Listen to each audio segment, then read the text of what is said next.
All right, folks, welcome back to Politically Homeless as we return to the airwaves after a 2-week banning. James Roguski is here to bring us back. So, James, how are you? Oh, I'm, smiling because I'm talking to you, but I'm pissed off because, the world is crazy.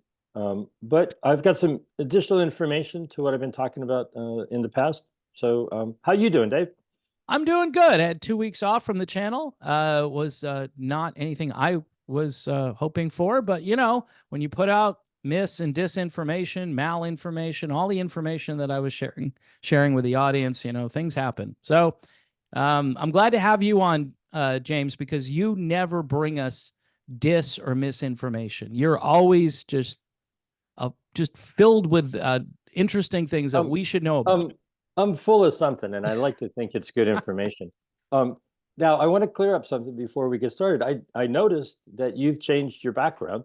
Um, you used to have a map of the world behind you, and it wasn't exactly a flat Earth map, but now you've got, it looks like I can't see the whole thing. I'm not sure if it's the UN or the Well, it's WHO. that is a symbol for the World Health Organization because one of the things that I learned is that I wasn't following the guidelines. One of the reasons I got banned, James, is because I was talking about information that wasn't approved by the World Health Organization.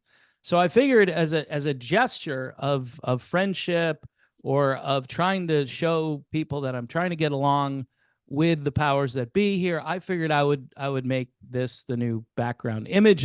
And also I've noticed that from time to time you discuss the WHO. So I figured it would be a perfect way to kind of, enter into a topic and have some validation for the things that you're talking about. And if not, then it's just a lovely background. Oftentimes, imagery and symbols mean something. So any organization that has a snake and a gun sight on the world, because that's what that really is right there. They're just aiming at the world. Um, so the point is, how many? Actually, I'm getting off track here a little bit, Dave, because you confused me. I've been told by many people that because of my background, okay, people get a couple of words mixed up. I'm not a globalist. I'm a globist. My girlfriend likes to collect globes. Ah, Um, have you heard about the new final experiment? Um, well, when someone not says final, like I think of what the final solution or something like that, that sounds a little scary. there's a final experiment that I just learned about where groups of people who are globists, who think, the Copernican theory of, Earth going around the sun and all that, and people who are flat earthers are supposedly going to get a group of both headed together to go to Antarctica because if you heard of the land of the midnight sun, up north around the North Pole, when certain season, summertime, the sun never sets. Hmm. Well, in a globe Earth, that should happen in Antarctica. And in a flat Earth, wouldn't happen at all. So there's actually a group of people going to go and do an experiment to see whether or not uh, this is a flat Earth or this is a globe Earth. And that experiment, should settle the difference of opinion or difference of ideas, beliefs, whatever, is it science or is it religion? So Dave, let me ask you a question, not about, spherical or globe versus flat Earth. Let's get it really clear. Are you a pro-globalist? Do you think that there should be a global governance? Do you think that nations are a thing of the past? Do you think that um, we should just get rid of all of our national sovereignty and hand it all over to organizations like the WHO, the United Nations, and so forth? No, Or no. oh, Well, I was sorry, I Dave, interrupted did you. you stutter? Was okay? Well, I thought you were done, and I was trying to jump in sooner than that to say no, but you were on a roll, so I think go ahead, Okay, sir. all Sorry. right. So there's a lot of politicians who do an awful lot of talking. Okay. In recent days, there Mm. was days, weeks, months. There were 49 Republican senators who wrote a letter to Biden, and they said, Joe Biden, we want you to, not push these amendments to the international health regulations. We want you to not do this treaty because, we oppose it. We think you should reform the WHO. And at the very least, let us vote on it. Well, what happened to that?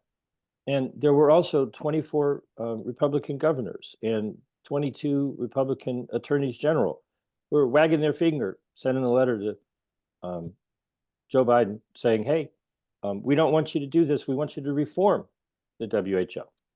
Well, I don't think that the WHO can be reformed. And so taking it one step further, the largest globalist organization in the world at the moment, before BRICS starts up their own deal, is the United Nations. And so there's been a piece of legislation in Congress for quite some time.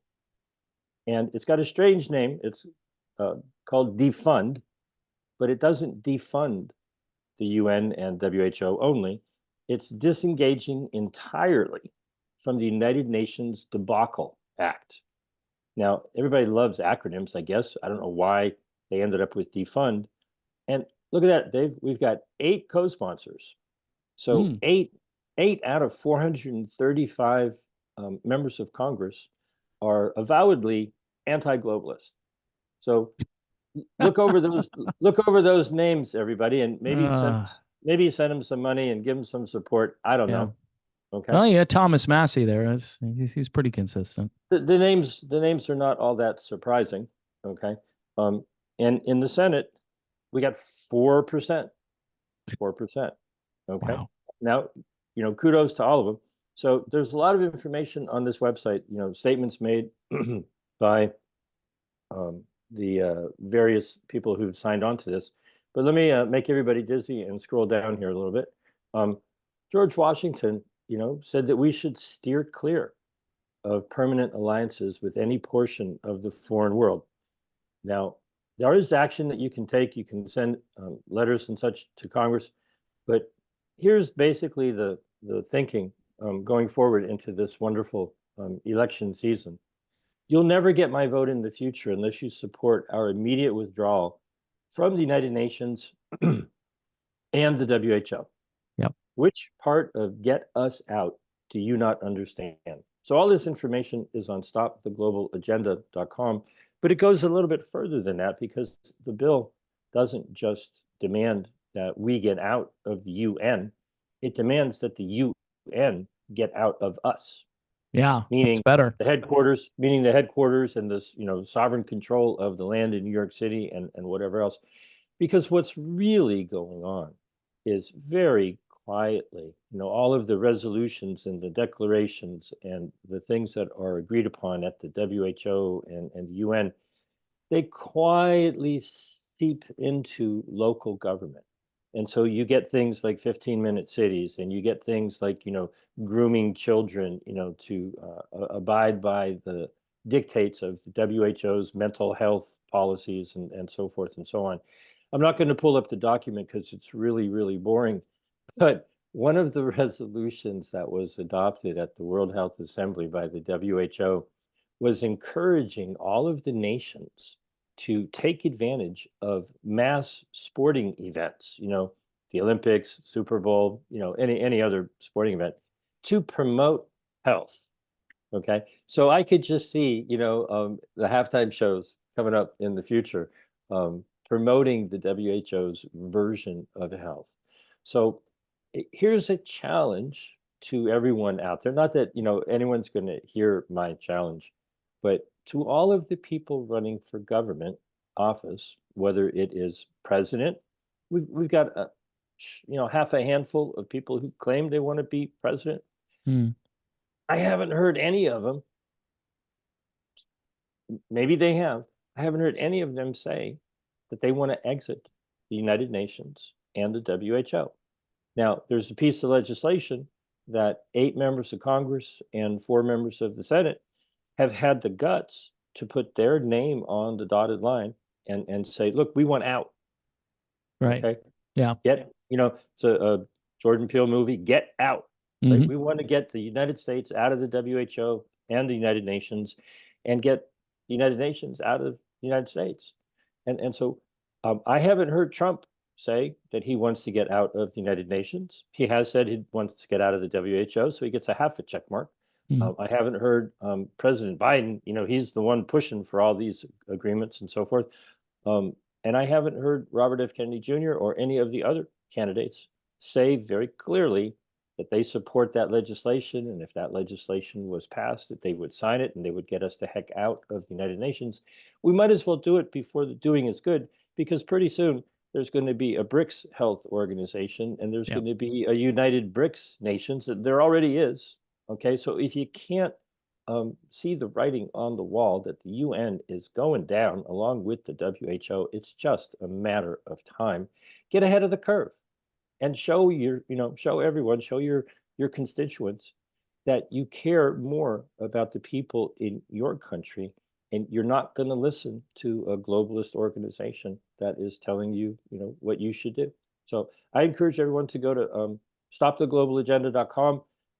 Contact your congressperson, contact your senator. If you're one of the 8 or the 4, if that's who represents you, give them a big thank you and get on their side and support them. They are rare. There are very, very few members of Congress, and really, I haven't seen yet one presidential candidate say that they are willing to, even though everyone is put America first. How do you do that? Well, get us the heck out of the UN and the WHO. Yeah. Good advice, good ideas. And so, no matter who you support in the upcoming election, I don't know what difference it makes at this point, but maybe just getting the word out about this issue, getting it to Congress, getting it to your Senate. James Roguski, always a pleasure to have you on, sir. You brought us back after a 2-week hiatus, so I appreciate you being here today. Thanks, Dave.